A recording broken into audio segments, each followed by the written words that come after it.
जय भोलेनाथ। आज आप सुनेंगे सोमवार की व्रत कथा। तो यह बात उस समय की है जब सामान्यतः लंका दहन के संबंध में यही माना जाता है कि सीता की खोज करते हुए लंका पहुँचे और रावण के पुत्र सहित अनेक राक्षसों का अंत कर दिया। तब रावण के पुत्र मेघनाद ने श्री हनुमान को ब्रह्मशस्त्र छोड़कर काबू किया और रावण ने श्री हनुमान की पूंछ में आग लगाने का दंड दिया। तब उसी जलती पूंछ से श्री हनुमान ने लंका में आग लगा रावण का दम्भचूर किया। किंतु पुराणों में लंका दहन के पीछे एक और रोचक कथा जुड़ी है, जिसके कारण श्री हनुमान जी ने पूंछ से लंका में आग लगाई। आइए जानते हैं वह रोचक कथा। भक्तों, श्री हनुमान शिव अवतार है। शिव से ही जुड़ा है यह रोचक प्रसंग। एक बार माता पार्वती की इच्छा पर शिव ने कुबेर से सोने का सुंदर महल का निर्माण करवाया, किंतु रावण इस महल की सुंदरता पर मोहित हो गया और भक्तों वह ब्राह्मण का भेष रखकर भगवान शिव के पास गया। उसने महल में प्रवेश के लिए शिव पार्वती से पूजा कराकर दक्षिणा के रूप में वह महल ही मांग लिया। भक्त को पहचान शिव ने प्रसन्न होकर वह महल दान दे दिया। दान में महल प्राप्त करने के बाद रावण के मन में विचार आया कि यह महल असल में माता पार्वती के कहने पर बनाया गया है, इसलिए उनकी सहमति के बिना यह शुभ नहीं होगा। तब उसने शिव जी से माता पार्वती को भी मांग लिया और भोले भंडारी शिव ने इसे भी स्वीकार कर लिया। जब रावण उस सोने के महल सहित माँ पार्वती को ले जाना लगा, तब अचंभित और दुखी माता पार्वती ने विष्णु भगवान का स्मरण किया और उन्होंने आकर माता की रक्षा की। भक्तों, जब माता पार्वती अप्रसन्न हो गई तो शिव ने अपनी गलती को मानते हुए माँ पार्वती को वचन दिया कि त्रेता युग में वानर रूप हनुमान का अवतार लूँगा। उस समय तुम मेरी पूंछ बन जाना। जब मैं माता सीता की खोज में इसी सोने के महल यानी लंका जाऊँगा, तो तुम पूंछ के रूप में लंका को आग लगाकर रावण को दंडित करना। यही प्रसंग भी शिव के श्री हनुमान अवतार और लंका दहन का एक कारण माना जाता है। प्रेम से बोलिए जय भोलेनाथ। प्रेम से बोलिए उमापति शंकर भगवान की जय। कथा इस प्रकार है। भील का नाम चंड था। सिंह केतु के सानिध्य और उनके राज्य में रहने से वह भी धार्मिक प्रवृत्ति का हो गया था। चबूतरे पर स्थापित शिवलिंग, जो कि अपनी जल हरी से लगभग अलग ही हो गया था, वह उसे उखाड़ लाया। चंद ने राजा से कहा, महाराज, यह निर्जन में पड़ा था, आप आज्ञा दे तो इसे मैं रख लूं, पर कृपया कर पूजन विधि भी बता दीजिएगा ताकि मैं रोज इनकी पूजा कर पुण्य कमा सकूं। राजा ने कहा कि चंड भील, इसे रोज नहलाकर इसकी फूल बेल पत्तियों से सजाना, अक्षत फल मीठा चढ़ाना, जय भोले शंकर बोलकर पूजा करना और उसके बाद से धूप दीप दिखाना। राजा ने कुछ मजाक में कहा कि इस शिवलिंग को चिता भस्म जरूर चढ़ाना और वो भस्म ताजी चिता का राखी होना चाहिए। फिर भोग लगाकर बाजा बजाकर खूब नाच गान किया करना। शिकार से राजा तो लौट गया, पर भील तो उसी जंगल में रहता था। उसने अपने घर जाकर अपनी बुद्धि के मुताबिक एक साफ सुथरे स्थान पर शिवलिंग की स्थापना की और रोज ही पूजा करने का अटूट नियम बना लिया। कुछ दिन और बीते तो भीलिनी पूजा में पर्याप्त रुचि लेने लगी। एक दिन भील पूजा पर बैठा तो देखा कि सारी पूजन सामग्री तो मौजूद है, पर लगता है वह चिता भस्म लाना तो भूल ही गया। वह भागता हुआ जंगल के बाहर स्थित शमशान में गया। आश्चर्य की बात कि आज तो कोई चिता जल ही नहीं रही थी। पिछली रात जली थी। चिता का भी कोई नामो निशान न था, जबकि उसे लगता था कि रात को मैं यहाँ से भस्म ले गया हूँ। भील भागता हुआ उल्टे पांव घर पहुंचा। भस्म की डिबिया उल्टाई पलटाई, पर चिता भस्म तनिक भी न थी। चिंता और निराश में उसने अपनी भिल्ली को पुकारा, जिसने सारी तैयारी की थी। पत्नी ने कहा, आज बिना भस्म की ही पूजा कर ले, शेष तो सब तैयार है। पर भील ने कहा, नहीं, राजा ने कहा था कि चिता भस्म बहुत जरूरी है, वह मिली नहीं, क्या करूं? भील चिंतित हो बैठ गया। भील ने भिल्ली से कहा, प्रिय, यदि मैं आज पूजा न कर पाया तो मैं जिंदा न रहूंगा। मेरा मन बहुत दुखी है और चिंतित है। भीलनी ने भील को इस तरह चिंतित देख एक उपाय सुझा। भील ना माना, बहुत विवाद हुआ। भीलनी ने कहा, मैं अपने पति देव और देवों के देव महादेव की काम आने के इस अवसर को न छोड़ूंगी। भीलनी की जिद पर भील मान गया। भीलनी ने स्नान किया, घर में आग लगाई, घर की 3 बार परिक्रमा की, भगवान का ध्यान किया और भोलेनाथ का नाम लेकर जलते हुए घर में घुस गई। ज्यादा समय न बीता कि शिव भक्ति में लीन वह भीलनी जलकर भस्म हो गई। भील ने भस्म उठाया, भली भांति भगवान भूतनाथ का पूजन किया। शिव भक्ति में घर सहित घरवाली खो देने का कोई दुख तो भील के मन में था नहीं। सो पूजा के बाद बड़े उत्साह से अपनी भिल्ली को प्रसाद लेने के लिए आवाज दी। लेकिन अचानक पूजा के बाद बड़े उत्साह से उसने भिल्ली को प्रसाद लेने के लिए आवाज दिया। क्षण के भीतर ही उसकी पत्नी समीप बने घर से आती दिखाई दी। जब वह उसके पास आई तो तभी भील को ख्याल आया कि मेरा घर और मेरी पत्नी जलकर भस्म हो गई थी। तो उसने पूछा, यह कैसे हुआ? तुम कैसे जीवित बची? तुम कैसे आई? यह घर कैसे वापस बन गया? भिल्ली ने सारी कथा कह सुनाई। जब धधकती आग में घुसी तो लगा कि जल में घुसती जा रही हूँ और मुझे नींद आ रही है। जागने पर देखा कि मैं घर में ही हूँ और आप प्रसाद के लिए आवाज लगा रहे थे। प्रेम से बोलिए उमापति शंकर भगवान की जय। समय पार्वती ने पूछा, हे महादेव जी, किस ज्ञान के बल से आपको संसार के सब लोग शिव कहकर पूजते हैं? मृग छाला ओढ़े, सब अंगों में शमशान की विभूति लगाए, गले में सर्प और नर मुंडों की माला पहने हुए हो, इसमें तो कोई भी पवित्र नहीं है। फिर आप किस ज्ञान से पवित्र माने जाते हैं? ये आप कृपा करके कहिए। श्री महादेव जी बोले, हे प्रिय, सुनो, गीता ज्ञान को हृदय में धारण करने से मैं पवित्र माना जाता हूँ और इस ज्ञान से मुझे बाहर के कर्म नहीं व्यापते। तब पार्वती जी ने कहा, हे भगवान, जिस गीता ज्ञान की आप ऐसी स्तुति करते हैं उसके श्रवण करने से कोई कृतार्थ भी हुआ है? तब महादेव जी ने कहा, इस ज्ञान को सुनकर बहुत से जीव कृतार्थ हुए हैं और आगे भी होंगे। मैं तुमसे एक पुरातन कथा कहता हूँ, तुम श्रवण करो। एक समय पाताल लोक में शेषनाग की सैया पर श्री नारायण जी नेत्र मूंद कर आनंद में मग्न थे। उस समय भगवान के चरण दबाती हुई श्री लक्ष्मी जी ने पूछा, हे प्रभु, निद्रा और आलस्य उन पुरुषों को व्यापता है जो जीवन में तामसी है, और फिर आप तो तीनों गुणों से अतीत हो, श्री नारायण प्रभु वासुदेव हो। यह मुझको बड़ा आश्चर्य है। श्री नारायण जी बोले, हे लक्ष्मी, मुझको निद्रा आलस्य नहीं व्यापता। एक शब्द रूप जो भगवत गीता है, जिसमें जो ज्ञान है, उसके आनंद में मग्न रहता हूँ। जैसे यह गीता शब्द रूप अवतार है। इस गीता में यह अंग है, प्रथम 5 अध्याय मेरा मुख है, द्वितीय 5 अध्याय मेरा भुजा है, 11वां अध्याय मेरा हृदय है और मन है, 16वां अध्याय मेरा उदर है, 17वां अध्याय मेरी जंघा है, 18वां अध्याय मेरे चरण है। गीता के सब श्लोक मेरी नाड़ियां हैं और जो गीता के अक्षर है वही मेरे रोम है।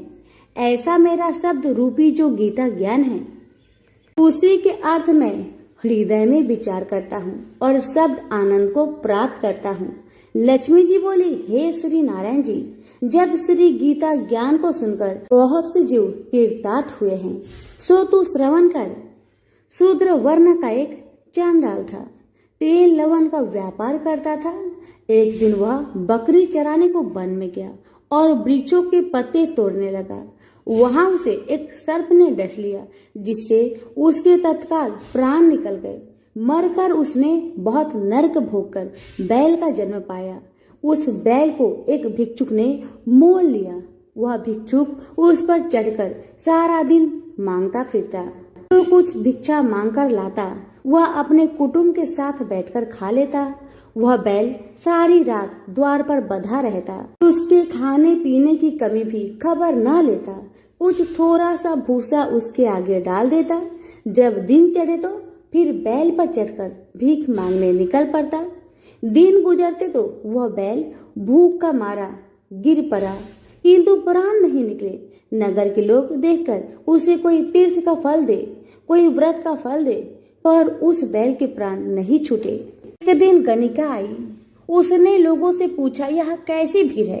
तो उसने कहा, इसके प्राण नहीं निकलते, अनेक पुण्य के फल दे रहे हैं तो भी इसकी मुक्ति नहीं होती। तब गणिका ने कहा, मैंने जो कर्म किया है उसका फल इस बैल के निमित्त दिया। इतना कहते ही बैल की मुक्ति हो गई। अब बैल ने एक ब्राह्मण के घर में जन्म लिया। पिता ने उसका नाम सुशर्मा रखा। जब बड़ा हुआ तो पिता ने उसको पढ़ाया। जब उसको पिछले जन्म की सुधि रही थी, उसने एक दिन मन में विचार किया कि जिस गणिका ने मुझे बैल की योनि से छुटकारा दिया है उसका दर्शन करूं। ब्रीफ चलते चलते गणिका के घर गया और कहा, तू मुझे पहचानती है? गणिका ने कहा, मैं नहीं पहचानती, तू कौन है? मेरी तेरी क्या पहचान है? तू ब्रीफ और मैं बेस्या। तब ब्रीफ ने कहा, मैं वही बैल हूँ जिसको तुमने अपना पुण्य दिया था। तब मैं बैल की योनि में था, अब छूट गया हूँ। अब मैं ब्रीफ के घर जन्मा हूँ, तू वह अपना पुण्य बता। गणिका ने कहा, मैंने अपने जाने कोई पुण्य नहीं किया, परंतु मेरे घर एक तोता है, वह सवेरे कुछ पढ़ता है, मैं उसके वाक्य सुनती हूँ। उस पुण्य का फल मैंने तेरे निमित्त दिया था। तब ब्रीफ ने तोते से पूछा कि तू सवेरे क्या पढ़ता है? तोते ने कहा, मैं पिछले जन्म में ब्रीफ का पुत्र था। पिता ने मुझे गीता के पहले अध्याय का पाठ सिखाया था। एक दिन मैंने अज्ञानवश गुरु से कहा कि तुमने मुझे क्या पढ़ाया है? तब गुरुजी ने मुझे श्राप दिया कि तू सुआ हो जा। तब मैं सुआ हुआ। एक दिन पनपथ पकड़ कर ले गया। एक ब्रीफ ने मुझे मोल लिया। ब्रीफ भी अपने पुत्र को गीता का पाठ सिखाता था। तब मैंने भी यह पाठ सीख लिया। एक दिन ब्रीफ के घर चोर घुस पड़े। उनको धन तो प्राप्त न हुआ, किंतु वह मेरा पिंजरा उठा ले गए। यह गणिका उसकी मित्र थी। वह मुझे इसके पास ले आए। सो मैं नित्य प्रथा गीता के पहले अध्याय का पाठ करता था। ये सुनती थी, पर इसकी बुद्धि में नहीं आता जो मैं पढ़ता हूँ। वही पुण्य तेरे निमित्त दिया था। सो हे लक्ष्मी। तब गणिका ने बुरे कर्म छोड़ दिए, नित्य प्रति स्नान करे और श्री गीता जी के प्रथम अध्याय का पाठ करे। इससे उसकी भी मुक्ति हुई। श्री नारायण जी ने कहा, हे लक्ष्मी जी, जो कोई अनजान कर भी गीता जी का पाठ करे उसको भी मुक्ति मिलेगी। प्रेम से बोलिए उमापति शंकर भगवान की जय, लक्ष्मी नारायण की जय। दक्ष प्रजापति की कई पुत्रियां थी। सभी पुत्रियां गुणवती थी, पर दक्ष के मन में संतोष नहीं था। वे चाहता था उनके घर में एक ऐसी पुत्री का जन्म हो जो शक्ति संपन्न हो, सर्व विजयिनी हो। दक्ष एक ऐसी पुत्री के लिए तप करने लगे। तप करते करते अधिक दिन बीत गए तो भगवती आधे ने प्रकट होकर कहा, मैं तुम्हारे तप से प्रसन्न हूँ। मैं स्वयं पुत्री रूप में तुम्हारे यहाँ जन्म धारण करूँगी। मेरा नाम होगा सती। मैं सती के रूप में जन्म लेकर अपनी लीलाओं का विस्तार करूँगी। फलतः भगवती आधे ने सती रूप में दक्ष के यहाँ जन्म लिया। सती दक्ष की सभी पुत्रियों में अलौकिक थी। उन्होंने बाल्यकाल में ही कई ऐसे अलौकिक कृत्य कर दिखाए थे जिन्हें देखकर स्वयं दक्ष को भी विस्मय हुआ। जब सती विवाह योग हुई तो दक्ष को उनके लिए वर की चिंता सताने लगी। उन्होंने ब्रह्मा जी से परामर्श किया। तब ब्रह्मा जी ने कहा, सती आधे का अवतार है। आधे आदि शक्ति और शिव आदि पुरुष है। अतः सती के विवाह के लिए शिव ही योग्य और उचित वर है। दक्ष ने ब्रह्मा जी की बात मानकर सती का विवाह भगवान शिव के साथ कर दिया। सती कैलाश में जाकर भगवान शिव के साथ रहने लगी। यद्यपि भगवान शिव के दक्ष के जमाता थे, किंतु एक ऐसी घटना घटी जिसके कारण दक्ष के हृदय में भगवान शिव के प्रति बैर और विरोध पैदा हो गया। घटना इस प्रकार थी। एक बार ब्रह्मा ने धर्म के निरूपण के लिए एक सभा का आयोजन किया था। सभी बड़े बड़े देवता सभा में एकत्र थे। भगवान शिव भी एक और बैठे थे। सभा मंडल में दक्ष का आगमन हुआ। दक्ष के आगमन पर सभी देवता उठकर खड़े हो गए, पर भगवान शिव खड़े नहीं हुए। उन्होंने दक्ष को प्रणाम भी नहीं किया। फलतः दक्ष ने अपमान का अनुभव किया। केवल यही नहीं, उनके हृदय में भगवान शिव के प्रति ईर्ष्या की आग जल उठी। वे उनसे बदला लेने के लिए समय और अवसर की प्रतीक्षा करने लगे। भगवान शिव को किसी के मान और किसी के अपमान से क्या मतलब? वे तो समदर्शी है। उन्हें तो चारों ओर अमृत दिखाई पड़ता है। जहाँ अमृत होता है वहाँ कोडुवाहत और कलेशपन का क्या काम? भगवान शिव कैलाश में दिन रात राम राम कहा करते थे। सती के मन में जिज्ञासा उत्पन्न हो उठी। उन्होंने अवसर पाकर भगवान शिव से प्रश्न किया, आप राम राम क्यों कहते हैं? राम कौन है? भगवान शिव ने उत्तर दिया, राम आदि पुरुष है, स्वयंभू है, मेरे आराध्य है, सगुण भी है, निर्गुण भी है। किंतु सती के कंठ के नीचे बात उतरी नहीं। वे सोचने लगी, अयोध्या के निप्रति दशरथ के पुत्र राम आदि पुरुष के अवतार कैसे हो सकते हैं? वो तो आजकल अपनी पत्नी सीता के वियोग में जनमतों की भांति विचरण कर रहे हैं। वृक्ष और लताओं को उनका पता पूछते फिर रहे हैं। यदि वे आदि पुरुष के अवतार होते तो क्या इस प्रकार आचरण करते? सती के मन में राम की परीक्षा लेने का विचार उत्पन्न हुआ। सती सीता का रूप धारण करके दंडक वन में जा पहुंची और राम के सामने प्रकट हुई। भगवान राम ने सती को सीता के रूप में देखकर कहा, माता आप एकाकी यहाँ वन में कहाँ घूम रही है? बाबा विश्वनाथ कहाँ हैं? राम का प्रश्न सुनकर सती को कुछ उत्तर देते न बना। वे अदृश्य हो गई और मन ही मन पश्चाताप करने लगी कि उन्होंने व्यर्थ ही राम पर संदेह किया। राम सचमुच आदि पुरुष के अवतार है। सती जब लौटकर कैलाश पर गई तो भगवान शिव ने उन्हें आते देखकर कहा, सती तुमने सीता के रूप में राम की परीक्षा लेकर अच्छा नहीं किया। सीता मेरी आराध्या है। अब तुम मेरी अर्धांगिनी कैसे रह सकती हो? इस जन्म में हम और तुम पति और पत्नी के रूप में नहीं मिल सकते। शिव जी का कथन सुनकर सती अत्यधिक दुखी हुई, पर अब क्या हो सकता था? शिव जी के मुख से निकली हुई बात असत्य कैसे हो सकती थी? शिव जी समाधित हो गए। सती दुख और पश्चाताप की लहरों में डूब उतरने लगी। उन्हीं दिनों सती के पिता कनखल में बहुत बड़ा यज्ञ कर रहे थे। उन्होंने यज्ञ में सभी देवताओं और मुनियों को आमंत्रित किया था, किंतु शिव जी को आमंत्रित नहीं किया था, क्योंकि उनके मन में शिव जी के प्रति ईर्ष्या थी। सती को जब यह ज्ञात हुआ कि उसके पिता ने बहुत बड़े यज्ञ की रचना की है, तो उनका मन यज्ञ के समारोह में सम्मिलित होने के लिए बेचैन हो उठा। शिव जी समाधित थे। आता वे शिव जी से अनुमति लिए बिना ही वीरभद्र के साथ अपने पिता के घर चली गई। कहीं कहीं सती के पिता गृह जाने की घटना का वर्णन एक दूसरे रूप में इस प्रकार मिलता है। एक बार सती और शिव कैलाश पर्वत पर बैठे हुए परस्पर वार्तालाप कर रहे थे। उसी समय आकाश मार्ग से कई विमान कनखल की ओर जाते हुए दिखाई पड़े। सती ने उन विमानों को देखकर भगवान शिव से पूछा, प्रभु ये सभी विमान किसके हैं और कहाँ जा रहे हैं? भगवान शंकर ने उत्तर दिया, आपके पिता ने यज्ञ की रचना की है। देवता और देवगणाएं इन विमानों में बैठकर उसी यज्ञ में सम्मिलित होने के लिए जा रहे हैं। सती ने दूसरा प्रश्न किया, क्या मेरे पिता ने आपको यज्ञ में सम्मिलित होने के लिए नहीं बुलाया? भगवान शंकर ने उत्तर दिया, आपके पिता मुझसे बैर रखते हैं, फिर भी मुझे क्यों बुलाने लगे?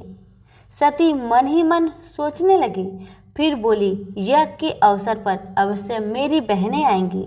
उनसे मिले हुए बहुत दिन हो गए हैं। यदि आपकी अनुमति हो तो मैं भी अपने पिता के घर जाना चाहती हूँ। यज्ञ में सम्मिलित हो लूंगी और बहनों से भी मिलने का सुअवसर मिलेगा। भगवान शिव ने उत्तर दिया, इस समय वहाँ जाना उचित नहीं होगा। आपके पिता मुझसे जलते हैं, हो सकता है वो आपका भी अपमान करे। बिना बुलाए किसी के घर जाना उचित नहीं होता। भगवान शिव ने उत्तर दिया, हाँ, विवाहिता लड़की को बिना बुलाए पिता के घर नहीं जाना चाहिए, क्योंकि विवाह हो जाने पर लड़की अपने पति की हो जाती है। पिता के घर से उसका संबंध टूट जाता है। किंतु सती पीहर जाने के लिए हठ करती रही, अपनी बात बार बार दोहराती रही। उनकी इच्छा देखकर भगवान शिव ने पीहर जाने की अनुमति दे दी। उनके साथ अपना एक गण भी कर दिया। उस गण का नाम वीरभद्र था। सती वीरभद्र के साथ अपने पिता के घर गई, किंतु उनसे किसी ने प्रेम पूर्वक वार्तालाप नहीं किया। दक्ष ने उन्हें देखकर कहा, तुम क्या यहाँ मेरा अपमान कराने आई हो? अपनी बहनों को तो देखो, वे किस प्रकार भांति भांति के अलंकारों और सुंदर वस्त्रों से सुसज्जित है। तुम्हारे शरीर पर मात्र बाघंबर है। तुम्हारा पति शमशानवासी और भूतों का नायक है। वह तुम्हारे बाघांबर छोड़कर और पहना ही क्या सकता है। दक्ष के कथन से सती के हृदय में पश्चाताप का सागर उमड़ पड़ा। वे सोचने लगी, उन्होंने यहाँ आकर अच्छा नहीं किया। भगवान ठीक ही कह रहे थे, बिना बुलाए पिता के घर भी नहीं जाना चाहिए। पर अब क्या हो सकता है, अब तो आ ही गई हूँ। पिता के कटु और अपमानजनक शब्द सुनकर भी सती मौन रही। वे उस यज्ञ मंडल में गई, जहाँ सभी देवता और ऋषि मुनि बैठे थे तथा यज्ञ कुंड में धू धू करती जलती हुई अग्नि में आहुतियाँ डाली जा रही थी। सती ने यज्ञ मंडल में सभी देवताओं के तो भाग देखे, किंतु भगवान शिव का भाग नहीं देखा। वे भगवान शिव का भाग न देखकर अपने पिता से बोली, पितृश्रेष्ठ, यज्ञ में तो सबके भाग दिखाई पड़ रहे हैं, किंतु कैलाशपति का भाग नहीं है। आपने उनका भाग क्यों नहीं दिया? दक्ष ने गर्व से उत्तर दिया, मैं तुम्हारे पति कैलाश को देवता नहीं समझता। वह तो भूतों का स्वामी, नग्न रहने वाला और हड्डियों की माला धारण करने वाला है। वह देवताओं की पंक्ति में बैठने योग्य नहीं है। उसे कौन भाग देगा? सती के नेत्र लाल हो उठे, उसकी भौहें कुटिल हो गई। उनका मुखमंडल प्रलय के सूर्य की भांति तेजोदीप्त हो उठा। उन्होंने पीड़ा से तिल मिलाते हुए कहा, ओह, मैं इन शब्दों को कैसे सुन रही हूँ। मुझे धिक्कार है। देवताओं, तुम्हें भी धिक्कार है। तुम भी उन कैलाशपति के लिए इन शब्दों को कैसे सुन रहे हो, जो मंगल के प्रतीक है और जो दक्ष मात्र में संपूर्ण सृष्टि को नाश करने की शक्ति रखते हैं। वो मेरे स्वामी है। नारी के लिए उसका पति ही स्वर्ग होता है। जो नारी अपने पति के लिए अपमानजनक शब्द को सुनती है, उसे नरक में जाना पड़ता है। पृथ्वी सुनो, आकाश सुनो और देवताओं तुम भी सुनो। मेरे पिता ने मेरे स्वामी का अपमान किया है। मैं अब एक क्षण भी जीवित रहना नहीं चाहती। सती अपने कथन को समाप्त करते हुई यज्ञ के कुंड में कूद पड़ी। जलती हुई आहुतियों के साथ उनका शरीर भी जलने लगा। यज्ञ मंडल में खलबली पैदा हो गई। हाहाकार मच गया। देवता उठकर खड़े हुए। वीरभद्र क्रोध से कांप उठे। वे उछल उछल कर यज्ञ का विध्वंस करने लगे। यज्ञ मंडल में भगदड़ मच गई। देवता और ऋषि मुनि भाग खड़े हुए। वीरभद्र देखते ही देखते दक्ष का मस्तक काट कर फेंक दिया। समाचार भगवान शिव के कानों में भी पड़ा। वे प्रचंड आंधी के भांति कनखल जा पहुंचे। सती के जलते हुए शरीर को देखकर भगवान शिव ने अपने आप को भूल गए। सती की प्रेम और उनकी भक्ति ने शंकर के मन को व्याकुल कर दिया, जिन्होंने काम पर भी विजय प्राप्त की थी और जो सारी सृष्टि को नष्ट करने की क्षमता रखते थे। वे सती के प्रेम में खो गए, बेसुध हो गए।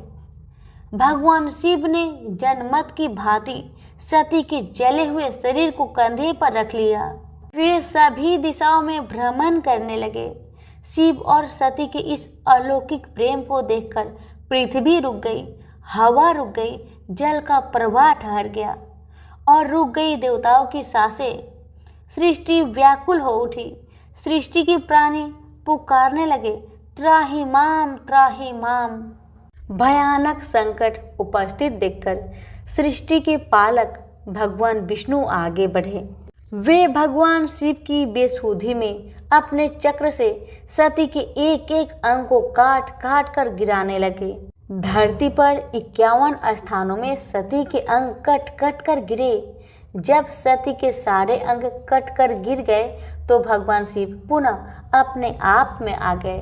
जब वे अपने आप में आए तो पुनः सृष्टि के सारे कार्य चलाने लगे। धरती पर जिन 51 स्थानों में सती के अंग कट कट कर गिरे थे, वे ही स्थान आज शक्ति पीठ के स्थान माने जाते हैं। आज भी उन स्थानों में सती का पूजन होता है, उपासना होती है।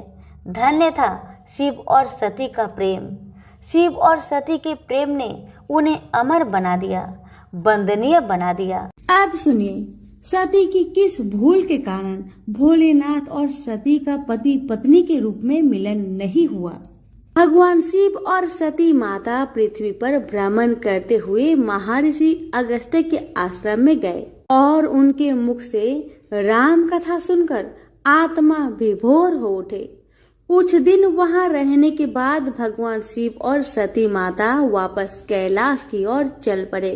कैलाश की ओर जाते हुए भगवान शिव विचार कर रहे थे कि किस प्रकार प्रभु श्री राम के दर्शन किए जाए। तभी दंड कवन से गुजरते हुए उनकी दृष्टि श्री राम और लक्ष्मण पर पड़ी। रावण माता सीता का हरण कर ले गया था। श्री राम और लक्ष्मण सीता की खोज में भटक रहे थे। भगवान शिव उनके दर्शन कर भाव विभोर हो गए। उचित समय न जानकर उन्होंने उन्हें अपने असली रूप से साक्षात्कार नहीं करवाया। माता सती के मन में भी श्री राम के प्रति संदेह उत्पन्न हुआ। उन्होंने सोचा, अगर ये सच में भगवान श्री हरि विष्णु का ही रूप है तो अपनी पत्नी की खोज में दर दर क्यों भटक रहे हैं। भगवान शिव माता सती के अंतर मन में क्या चल रहा है जान गए। उन्होंने माता सती से कहा, देवी, यदि आपके मन में प्रभु श्री राम को लेकर कोई संदेह है तो आप उनकी परीक्षा ले सकती हैं। माता सती ने माता सीता का रूप धारण कर लिया और श्री राम के समीप चली गई। श्री राम ने उन्हें प्रणाम किया और बोले, माता, आप वन में अकेले, भगवान शिव कहाँ हैं? श्री राम के उनके वास्तविक स्वरूप जान उन्हें बड़ी आत्मग्लानि हुई। वे वापस भगवान शिव के पास चल पड़ी। वे जिधर भी रुक करती उधर ही उन्हें श्री राम, लक्ष्मण और सीता जी एक साथ खड़े हुए दिखाई देते और भगवान शिव जगत पिता ब्रह्मा, इंद्र, सप्त ऋषियों आदि को श्री राम की चरण वंदना करते देखती। श्री राम की रची माया को देखकर वे डर गई और सहम कर वहीं आंखें बंद करके बैठ गई। कुछ समय उपरांत उन्होंने डरते डरते आंखें खोली तो सारी माया का अंत हो चुका था। वह पुनः भगवान शिव के पास पहुंची तो उन्होंने पूछ लिया, ले आई श्री राम की परीक्षा? माता सती ने झूठ बोल दिया कि उन्होंने कोई परीक्षा नहीं लिया। भगवान शिव ने ध्यान लगाकर सारी बात जान ली। उन्होंने भगवान श्री राम की माया को प्रणाम किया। जिससे प्रेरित होकर सती के मुख से झूठ निकल गया था। सती ने सीता का ही वेश धारण किया, यह जानकर शिव जी के मन में विषाद उत्पन्न हो गया। उन्होंने सोचा कि यदि अब वे सती से प्रेम करते हैं तो यह धर्म विरुद्ध होगा, क्योंकि सीता जी को वो माता के समान मानते थे, परंतु वे सती से बहुत प्रेम करते थे, इसलिए उन्हें त्याग भी नहीं सकते थे। तब उन्होंने मन ही मन प्रतिज्ञा किया कि अब पति पत्नी के रूप में उनका और सती का मिलन नहीं हो सकता, परंतु इस बारे में उन्होंने सती से प्रत्यक्ष में कुछ भी नहीं कहा। तत्पश्चात वो कैलाश लौट आए। परीक्षा ली भी तो क्या हुआ, इसमें भगवान श्री राम जी का दर्शन ही तो किया था। परंतु भगवान ने युग को यह संदेश देने के लिए ही तो फिर सती माता के जीवन की कथा में मोड़ दिया। भगवान भोलेनाथ एवं सती माता ने अपने जीवन पर इस कथा को घटाकर यही तो संदेश दिया है कि नारी का प्रथम धर्म है पतिव्रत धर्म का पालन करना, अपने पति देव की अधीनता एवं आज्ञा में रहना, अपने प्रथम वर्ष अपने सहज धर्म का पालन करना। इसे छोड़कर भगवान के भी दर्शन करने जाए तो वह भगवान को स्वीकार नहीं। सती माता ने वह शरीर त्यागा था फिर पार्वती बनकर अपने प्रियतम भगवान भूतनाथ की सेवा के अलावा कोई कामना नहीं रखी। राजमहलों के ऐश्वर्य को ठुकरा दिया तथा अभाव में रहकर सदैव के लिए पार्वती जी भगवान की अर्धांगिनी बनकर फिर युग युगांतर तक अपने सहज धर्म का पालन करती रही।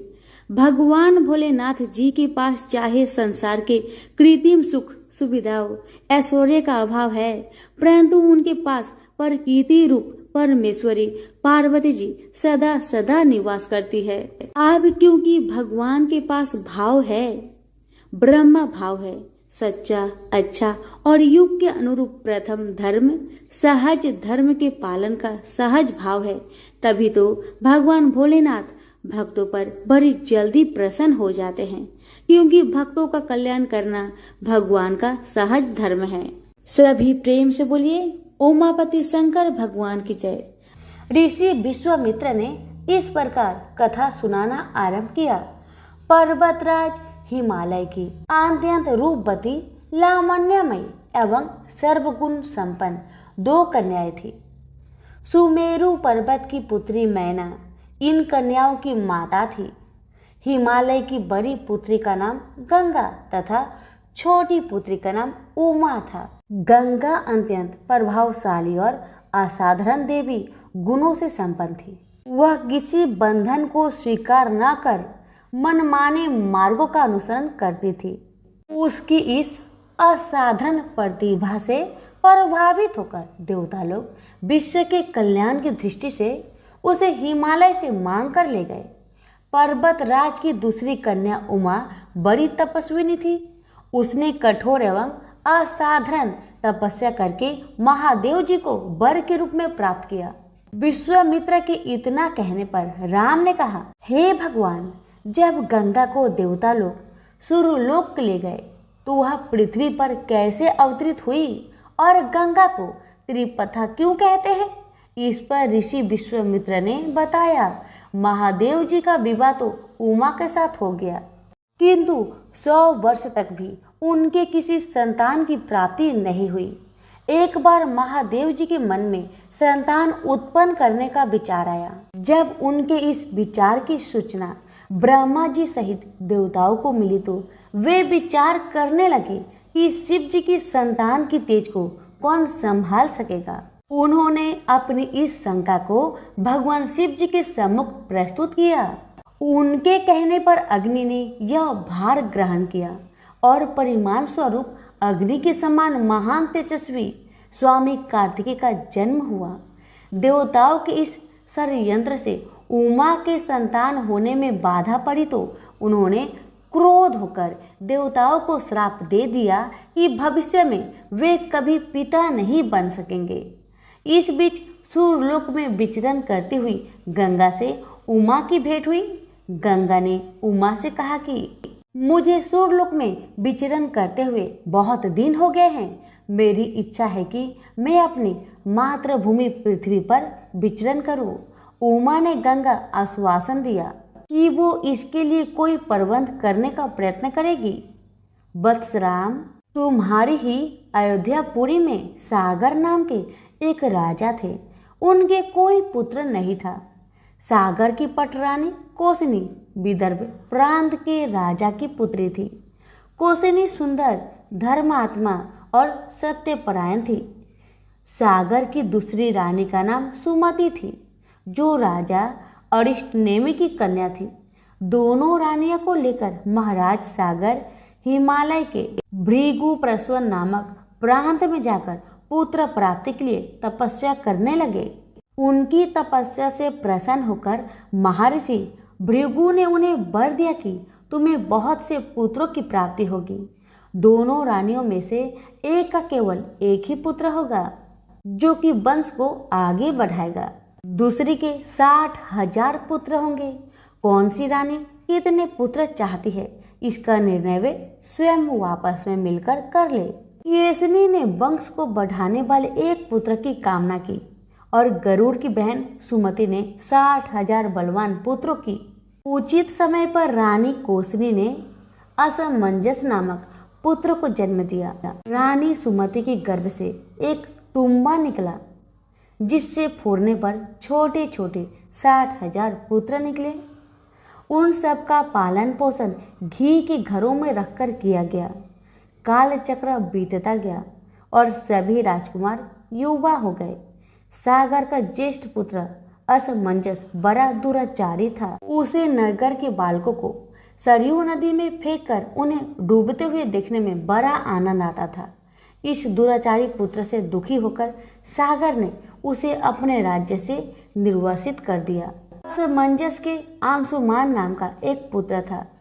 अंशुमान अत्यंत सदाचारी और पराक्रमी था। एक दिन राजा सागर के मन में अश्वमेध यज्ञ करवाने का विचार आया। शीघ्र ही उन्होंने अपने इस विचार को कार्य रूप में परिणत कर लिया। राम ने ऋषि विश्वामित्र से कहा, गुरुदेव, मेरी रुचि अपने पूर्वज सागर की यज्ञ गाथा को विस्तार पूर्वक सुनने में है, अतः कृपा करके इस वृत्तांत को पूरा सुनाइए। राम के इस तरह कहने पर ऋषि विश्वामित्र परेशान होकर कहने लगे, राजा सागर ने हिमालय एवं विंध्याचल के बीच की हरी भरी भूमि पर एक विशाल यज्ञ मंडप का निर्माण करवाया। फिर अश्वमेध यज्ञ के लिए श्यामकर ने घोड़ा छोड़ दिया। फिर उसकी रक्षा के लिए पराक्रमी अंशुमान को सेना के साथ उसके पीछे भेज दिया। यज्ञ की संभावित सफलता के परिमाण की आकांक्षा से भयभीत होकर इंद्र ने एक राक्षस का रूप धारण करके उसके उस घोड़े को चुरा लिया। घोड़े की चोरी की सूचना पाकर सागर ने अपने 60,000 पुत्रों को आदेश दिया कि घोड़ा चुराने वाले को पकड़कर या मारकर घोड़ा वापस लाओ। पूरी पृथ्वी में खोजने पर भी जब घोड़ा नहीं मिला तो इस आशंका से कि किसी ने घोड़े को तय खाने में न छुपा रखा हो, सागर के पुत्रों ने संपूर्ण पृथ्वी को खोदना आरंभ कर दिया। उनके इस कार्य से असंख्य भूमितल निवासी प्राणी मारे गए। खोदते खोदते वे पाताल तक जा पहुंचे। उनके इस नृशंस कृत्य की देवताओं ने ब्रह्मा जी से शिकायत की, तो ब्रह्मा जी ने कहा कि ये राजकुमार क्रोध एवं मद में अंधे होकर ऐसा कर रहे हैं। पृथ्वी की रक्षा कर दायित्व कपिल पर है, इसलिए वे इस विषय में कुछ न कुछ अवश्य करेंगे। पूरी पृथ्वी को खोदने के बाद जब घोड़ा और उसको चुराने वाला चोर नहीं मिला तो निराश होकर राजकुमारों ने इसकी सूचना अपने पिता को दे दी। रुष्ट होकर सागर ने आदेश दिया कि घोड़े को पाताल में जाकर ढूंढो। पाताल में घोड़े को खोजते खोजते वे सनातन वासुदेव कपिल आश्रम में पहुंच गए। उन्होंने देखा कपिल देव आंखें बंद किए बैठे हैं और उन्हीं के पास यज्ञ का वह घोड़ा बंधा हुआ है। उन्होंने कपिल मुनि को घोड़े का चोर समझकर उनके लिए अनेक दुर्वचन कहे और उन्हें मारने के लिए दौड़े। सागर के इन कुकृत्यों से कपिल मुनि की समाधि भंग हो गई। उन्होंने क्रोध होकर सागर के उन सब पुत्रों को भस्म कर दिया।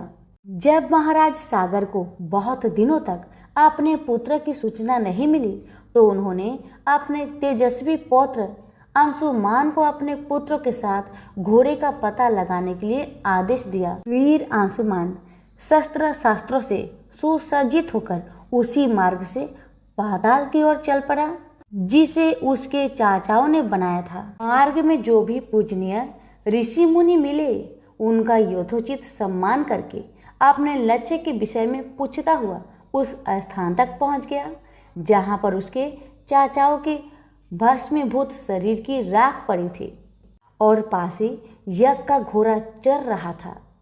अपने चाचाओं के भस्मीभूत शरीर को देखकर उसे बहुत दुख हुआ। उसने उनका तर्पण करने के लिए जलाशय की खोज की किंतु उसे कहीं जलाशय नहीं दिखाई पड़ा। तभी उनकी दृष्टि अपने चाचाओं के मामा गरुड़ पर पड़ी। उन्हें सादर प्रणाम करके अंशुमान ने पूछा कि बाबा जी, मैं इनका तर्पण करना चाहता हूँ। पास में यदि कोई सरोवर हो तो कृपा करके उसका पता बताइए। यदि आप इनकी मृत्यु के विषय में कुछ जानते हैं तो वह भी मुझे बतलाने की कृपा करें। गरुड़ जी ने बताया कि किस प्रकार उसके चाचाओं ने कपिल मुनि के साथ उद्दंड व्यवहार किया था, जिसके कारण कपिल मुनि ने उन सबको भस्म कर दिया। इसके पश्चात गरुड़ जी ने अंशुमान से कहा कि ये सब अलौकिक शक्ति वाले दिव्य पुरुष के द्वारा भस्म किए गए हैं, अतः लौकिक जल से तर्पण करने से इनका उद्धार नहीं होगा। केवल हिमालय की ज्येष्ठ पुत्री गंगा के जल से ही तर्पण करने पर इनका उद्धार संभव है। अब तुम घोड़े को लेकर वापस चले जाओ जिससे कि तुम्हारे पितामह का यज्ञ पूर्ण हो सके। गरुड़ जी की आज्ञा अनुसार अंशुमान वापस अयोध्या पहुंच गए और अपने पितामह को सारा वृत्तांत सुनाया। महाराज सागर ने दुखी मन से यज्ञ पूरा किया। वे अपने पुत्रों के उद्धार करने के लिए गंगा को पृथ्वी पर लाना चाहते थे, पर ऐसा करने के लिए उन्हें कोई युक्ति नहीं सूझी। थोड़ा रुककर ऋषि विश्वामित्र ने कहा, महाराज सागर के देहांत के पश्चात अंशुमान बड़ी न्याय प्रियता के साथ शासन करने लगे। अंशुमान के परम प्रतापी पुत्र दिलीप हुए। दिलीप के वयस्क हो जाने पर अंशुमान दिलीप को राज्य का भार सौंपकर हिमालय की कंदराओं में जाकर गंगा को प्रसन्न करने के लिए तपस्या करने लगे, किंतु उन्हें सफलता प्राप्त नहीं हो पाई और उनका स्वर्गवास हो गया। इधर जब राजा दिलीप का धर्मनिष्ठ पुत्र भगीरथ बड़ा हुआ तो उसे राज्य का भार सौंपकर दिलीप ही गंगा को पृथ्वी पर लाने के लिए तपस्या करने चले गए, पर उन्हें भी मनवांछित फल नहीं मिला। भगीरथ बड़े प्रजावत्सल नरेश थे, किंतु उनकी कोई संतान नहीं हुई।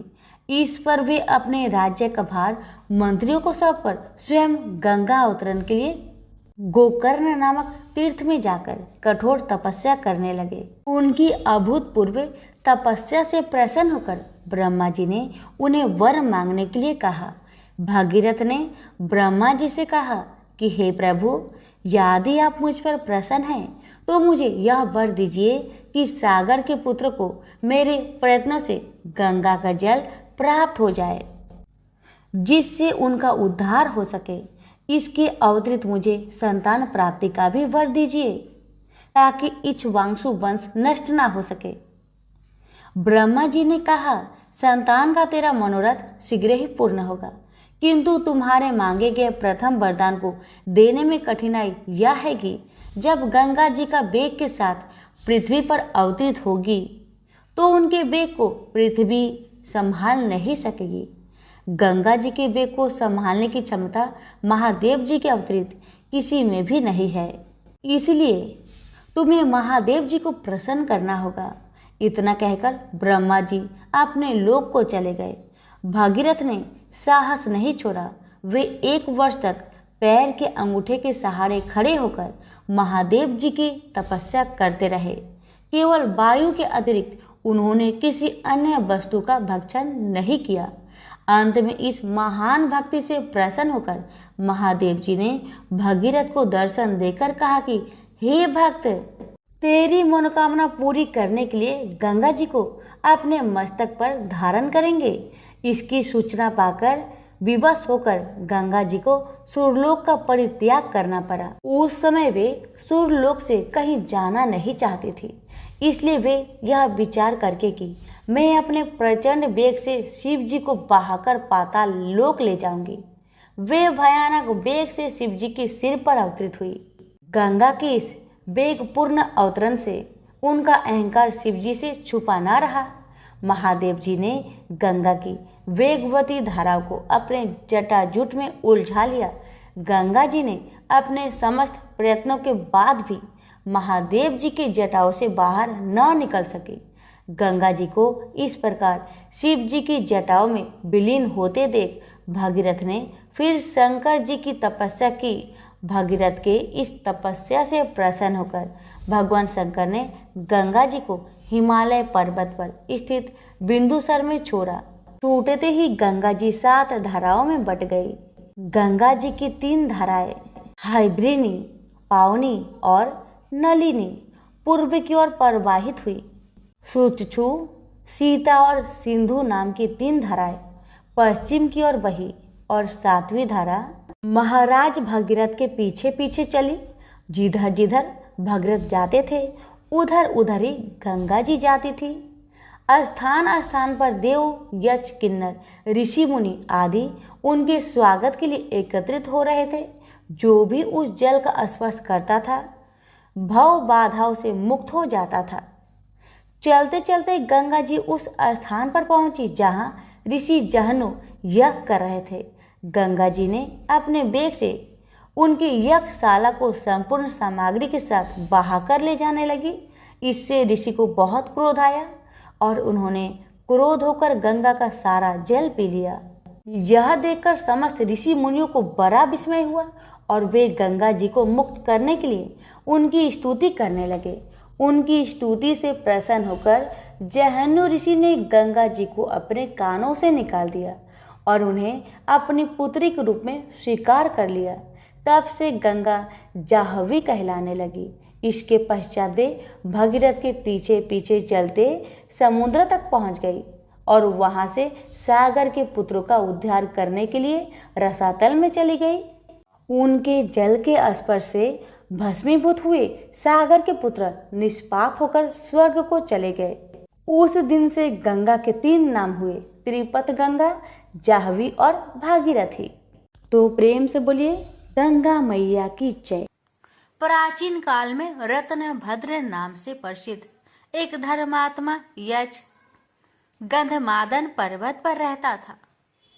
उनके पूर्णभद्र नामक एक पुत्र उत्पन्न हुआ।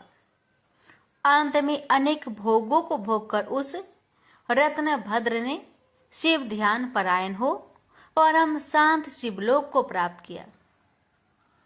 पिता के शिवलोक चले जाने पर पूर्णभद्र ने संतानहीन होने से अपनी भार्या कनक कुंडला नाम की यक्षिणी से कहा, प्रिय, मुझे पुत्र के बिना यह राज्य और महल आदि अब शून्य मालूम होता है। कनक कुंडला बोली, प्राणनाथ, आप ज्ञानवान होकर भी पुत्र के लिए खेद क्यों करते हैं? यदि यही इच्छा है तो पुत्र मिलने का उपाय कीजिए। इस जगत में उद्यमी लोगों को क्या दुर्लभ है। जो प्राणी परवंध के भरोसे रहते हैं वह नितांत का पुरुष है, क्योंकि अपना किया हुआ कर्म ही परवंध है और कुछ नहीं। इस कारण प्रतिकूल प्रावंध को शांत करने के लिए समस्त कारणों के भी कारण रूप भगवान शिव की शरण में जाना चाहिए। यदि आप सर्वश्रेष्ठ पुत्र हैं तो भगवान शिव की शरण ग्रहण कीजिए। अपनी पत्नी की बात सुनकर यशराज ने गीत वाद्य से भगवान शिव का पूजन कर पुत्र की अभिलाषा पूर्ण की। उसका नाम हरिकेश पड़ा। पुत्र उत्पन्न होने की प्रसन्नता से उसने अनेक दान पुण्य किए। जब हरिकेश 8 वर्ष का हुआ तभी से वह खेल धूली बालू का शिवलिंग बनाकर त्रिनादि ध्रुवा से उनका पूजन करता और अपने साथियों को शिव नाम से ही पुकारता था। वह रात दिन हे चंद्रशेखर, हे भूतेश, हे मृत्युंजय, हे नीलकंठ आदि पवित्र नामों का उच्चारण करता और मित्रों को प्रेम करता हुआ बार बार इन्हीं नामों से पुकारता रहता था। उसके कान नाम के अतिरिक्त अन्य किसी को ग्रहण नहीं करते थे। वह शिव मंदिर को छोड़कर किसी अन्य जगह नहीं जाता। उसके नेत्र शिव के अतिरिक्त और कुछ देखने की इच्छा नहीं रखते थे। वह सपना में भी भगवान शिव को ही देखा करता था। हरिकेश की यह दशा देखकर उसके पिता ने उसे गृह कार्य में लगाने की अनेक चेष्टाएं की, किंतु उस पर कुछ भी असर नहीं हुआ। अंत में हरिकेश घर से निकल गया। कुछ दूर जाकर उसे भ्रम हो गया और वह मन ही मन कहने लगा, हे शंकर, कहाँ जाऊं, कहाँ रहने से मेरा कल्याण होगा। यह सोचकर उसने अपने मन में विचार किया कि जिसकी कहीं ठिकाना नहीं है उसका काशीपुरी ही आधार है। इस प्रकार निश्चय कर वह काशीपुरी को गया, जिस अविमुक्त क्षेत्र में पंच भौतिक देह त्याग कर प्राणों का शिव की प्रसन्नता से फिर देह से संबंध नहीं रहता, उस आनंद वन में जाकर तप करने लगा। कुछ समय बाद भगवान शिव ने पार्वती को अपना बिहार वन दिखाया। वह अनेक सुगंध युक्त पल्लवों से शोभित था। शिव बोले, हे देवी, जैसे तुम मुझको बहुत प्रिय हो, वैसे ही यह आनंद वन भी मुझे परम प्रिय है। मेरे अनुग्रह से इस आनंद वन में मैं मरे हुए को जन्म मरण का बंधन नहीं होता, अर्थात वह फिर संसार में जन्म नहीं लेता। पुण्य आत्मा के कर्म बीज विश्वनाथ की प्रज्वलित अग्नि में जल जाते हैं, उसी से फिर वे गर्भाशय में नहीं आते। काशीवासी लोगों के देहांत समय में मैं ही तारक ब्रह्म ज्ञान का उपदेश देता हूँ, जिससे वे उसी क्षण मुक्त हो जाते हैं। कलयुग में विश्वनाथ देव का दर्शन पूजन, काशीपुरी, भागीरथी गंगा आदि का सेवन तथा सतपात्र को दान विशेष फलदायक होता है। हे देवी, काशीवासी सदा मुझ में ही बसते हैं, इससे मैं उनको अंत में संसार सागर से पार कर देता हूँ। यह मेरी प्रतिज्ञा है। इस तरह वार्तालाप करते करते भगवान शिव उस स्थान पर गए जहाँ हरिकेश समाधि लगाए बैठा था। उसको देखकर पार्वती ने कहा, भगवान, यह आपका तपस्वी भक्त है। इस समाधिष्ठ भक्त को वर देकर इसका मनोरथ पूर्ण कीजिए। इसका चित्त केवल आप में ही है और इसका जीवन भी आपके ही अधीन है। पार्वती की बात सुनकर भगवान शिव उसके पास गए और उन्होंने समाधि में स्थित उस हरिकेश को हाथ से स्पर्श किया। दया सिंधु का स्पर्श पाकर उस यक्ष ने आंखें खोलकर अपने सम्मुख प्रत्यक्ष अपने अभीष्ट को देखा। गदगद स्वर में यक्ष ने कहा कि हे शंभो, हे पार्वती पते, हे शंकर, आपकी जय हो। आपके कर कमलों का स्पर्श पाकर मेरा यह शरीर अमृत रूप हो गया। इस प्रकार प्रिय वचन सुनकर भगवान शिव बोले, हे यक्ष, तुम इसी क्षण मेरे वर से मेरे क्षेत्र के दंडनायक हो जाओ। आज से तुम दुष्टों के दंडदायक और पुण्यवानों के सहायक बनो और दंडा पानी नाम से विख्यात होकर सब उद्भट गणों का नियंत्रण करो। मनुष्यों में सत्य अर्थ नाम वाले संभ्रम और उद्भ्रम, ये दोनों गण सदा तुम्हारे साथ रहेंगे। तुम काशीवासी जनों के अन्नदाता, प्राणदाता, ज्ञानदाता हो और मेरे मुख से निकले तारक मंत्र के उपदेश से मोक्षदाता होकर नियमित रूप से काशी में निवास करो। भगवान शिव की कृपा से वही हरिकेश यक्ष काशी में दंड पानी के रूप में स्थित हो गया और भक्तों के कल्याण में लग गया। प्रेम से बोलिए हर हर महादेव।